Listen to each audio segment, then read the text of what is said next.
Урматтуу кыргызстандыктар, кымбаттуу мекендештерим, жылдык үстөгү 2%дан ашпаган, баштапкы төлөмү жок 30 жылдык мөөнөткө үй берүү. Жыл сайын пенсияны 1200 сомго, жөлөк пулду стипендияны 1000 сомго, мугалим, дарыгер жана башка бардык бюджеттен айлык алган кызматкерлердин майынасыны жыл сайын 3000 сомго көтөрүү.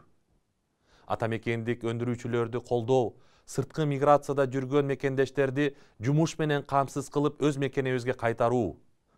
Бул куру сөз эмес. Муну кантип ишке ашырабыз, төмөнкү презентацияда чечмелеп берем. Биз менен болуңуздар. Кыргызстандын экономикасынын бүгүнкү абалы ар бир кыргызстандыкка жакшы маалым. Экономикабыздагы проблемалардын себеби бул туура эмес финансы системасы. Бизде бир ууч адамдардын кызыкчылыгы үчүн жалпы элди жакырчылыкка алып келүүчү финансы системасы түзүлүп, бардык мыйзамдар ошого ылайыкталган. Маселен, Улуттук банк сомдун курсуну кармоо менен гана чектелет. Кыргызстандын социалдык экономикалык абалына, экономиканын өсүүсүнө салымы да, катышы да, тиешеси да жок. Биз экономика эмне үчүн өспөй жатканын терең изилдеп, анын башкы себеби финансы системасында деген тыянакка келдик. Ошол себептен финансы системасын өзгөртүүнү көздөп жатабыз. Биздин экономика жылдан жылга товар өндүрбөй турган экономикага айланып баратат. 2019 жылдын жыйынтыгы менен Кыргызстандын ички дүң продукциясында айыл чарбасы 12%, өнөр жай күмтөрдү эске албаганда 12%ды түздү. Эгемендик жылдары бул секторлордун көрсөткүчү эселеп азайды. Тескерисинче кызмат көрсөтүү, тейлөө тармагы 31%дан 54%га чейин чыкты. Башкача айтканда, биз тойкана, мейманкана, ашканалардын соода борборлорунун өлкөсүнө айландык. Алсыз экономиканын айынан миграция күч алып, толгон токой социалдык проблемалар чыкты. Кыргызстандын калкынын 80%-нын бир айлык кирешеси жашоо минимумуна жетпейт. Эл аралык стандарттарга ылайык булар жакыр адамдардын катарына кирет. Керектөө рыногунун структураларын карап көрөлү. Жыл сайын өлкөбүздө жалпы суммасы 400 миллиард сомго барабар акча каражат күнүмдүк керектөлүүчү товарларды сатып алууга жумшалат. Бирок бул сумманын 80%-ы сырттан келген товарларды сатып алууга кетет. Расмий маалыматтарга ылайык 5 миллиард долларга жакын суммага чет өлкөдөн товар алып келинет. Демек биз ушундай чоң суммага чет элдик өндүрүүчүлөргө колдоо көрсөтүп, башка мамлекеттердин экономикасына салым кошуп жатабыз. Бул жагдайды оңдоо үчүн эмне кылуу керек?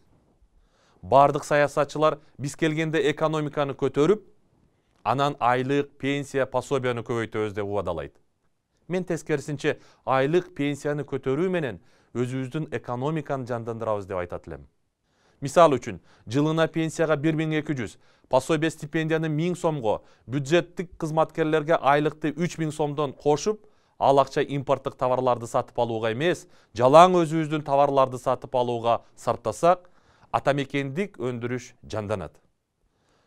А бул жаңы ишканалардын пайда болуусун, жаңы жумушчу орундардын түзүлүүсүн шарттап, миграциянын азайышын, бюджеттик кирешелерди жогорулашына алып келет.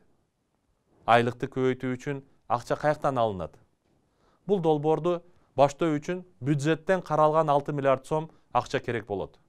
Бул акча мамлекеттик РСК же айыл банкта гана жүгүртүлүп, пенсионерлер, бюджеттик кызматкерлер, студент, майып, муктаждарга бүгүнкү мамлекеттен алып жаткан акчасынан сырткары кошумча акчаны атайын банктык карталарына алышып, бул каражаттарды өзүбүз өндүргөн товарларды сатып алууга гана пайдаланат.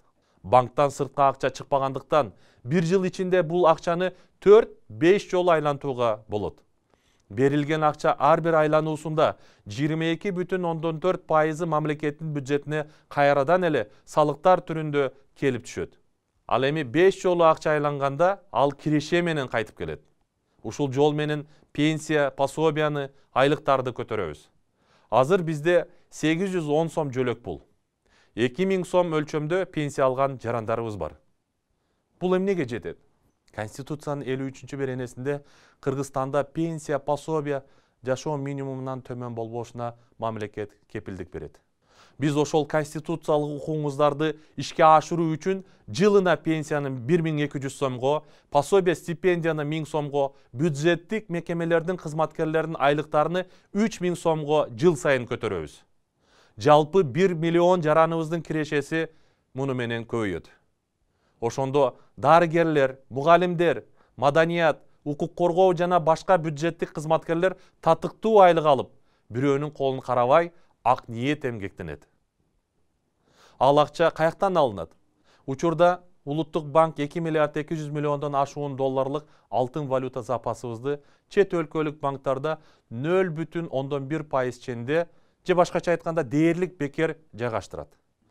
Ошол эле учурда биздин финансы секторубузда 90% банктарга жана микрокредиттик компанияларга чет элдик инвесторлор ээлик кылат. Алар 16-18, кээде 30%га чейин насыя берип жатат.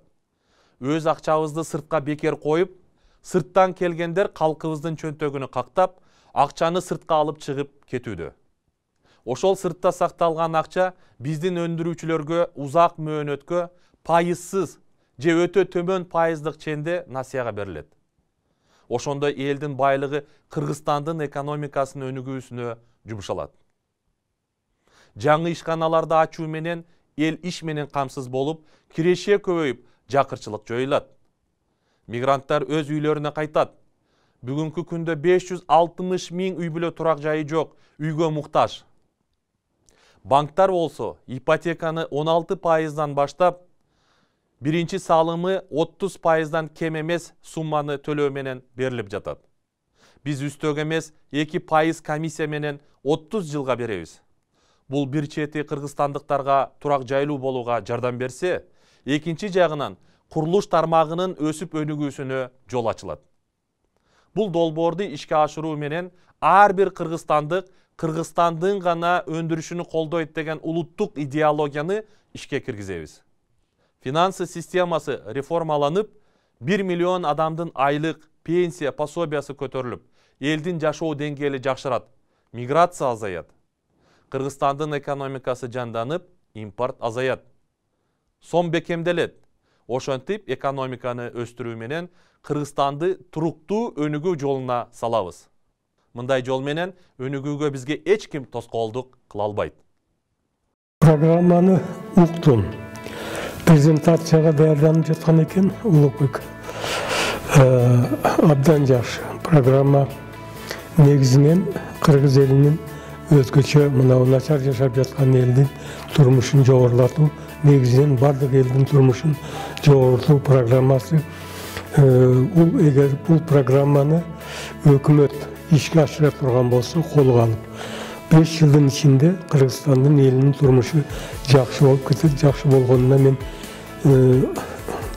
опытный специалист, башымдан көп нерсени көрдүм, көзүм жетти да, программа абдан туура түзүлгөн, программа абдан туура жазылган. Канча-мынча кошумча болуш керек, аны мен Улукбекке айттым. Мен оюмча президент бул программа менен эл алдына чыгып түшүндүрүп айтса, бул программаны элибиздин 80-85% колдоп берет деген ойдамын. Улукбек жөнүндө мен эмне деп айтам? Биз жердешпиз, баткендикпиз. Көптөн бери билем. Бул ар бир иште жакшы иштеп келе жатат. Акыркы 2 жылда министр болуп иштеди, абдан жакшы иштеди. Бул элге жакын, жөнөкөй үй бүлөнүн баласы, эч бир коррупцияга катышкан эмес, кошулган эмес, өзү таза жигит, үй бүлөсү да таза. Ошондуктан мен ишенем, эгер элибиз көңүл буруп, бүгүнкү чыгып жатат, президенттикке шайлап берсе, бул президент, азамат президент болуп, кыргыз элине, кыргыз жерине, кыргыз мамлекетине ак иши менен таанылат деген ойдамын.